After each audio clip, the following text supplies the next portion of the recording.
இந்த Facebookல எல்லா சேனலையும் வந்துகிட்டு இருக்கு. எல்லாரும் பார்த்துட்டு இருப்பீங்கன்னு எனக்கு தெரியும். இதுவரைக்கும் 53% ஓட்டு பதிவு முடிஞ்சிருக்கு. வழக்கமா மேக்சிமம் 80% தான் ஓட்டு போடுவாங்க. இப்ப இருக்கிற சிச்சுவேஷன்ல ஒரு வேலை நம்ம தப்பிக்கணும்னா மிச்சம் இருக்கிற ஒவ்வொருத்தரும் வந்து ஓட்டு போட்டா மட்டும்தான் சான்ஸ் இருக்கு. சின்ன வயசு சார், இவங்க என்ன சார் ஆசைப்பட்டாங்க? ரிப்போர்ட்டர் முத்துக்குமார் மட்டும் இல்ல, இவங்க தப்புக்கு எதிராக குரல் கொடுத்த 18 பேரை இது வரைக்கும் கொண்டு இருக்காங்க. எல்லாரும் இந்த மாதிரி இளைஞர்கள் சார்.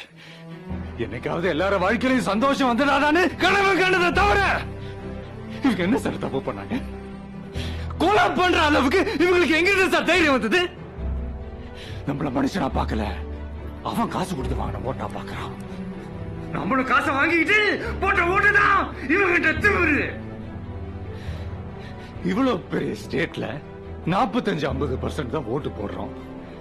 காசு கொடுத்து 10%, கல்ல போட்டு 5%, மூக்குத்தி மோதிரத்துக்கு 5%.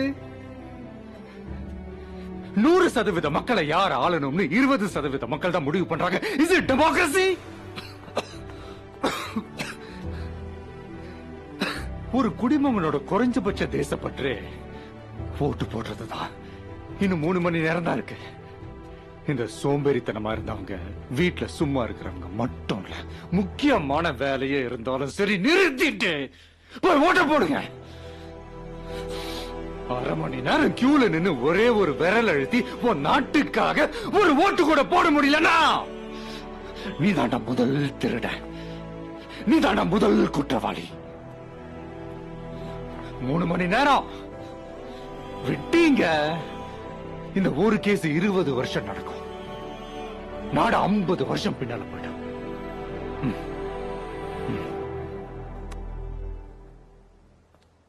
எடாம ஓட்டர் ஐடியா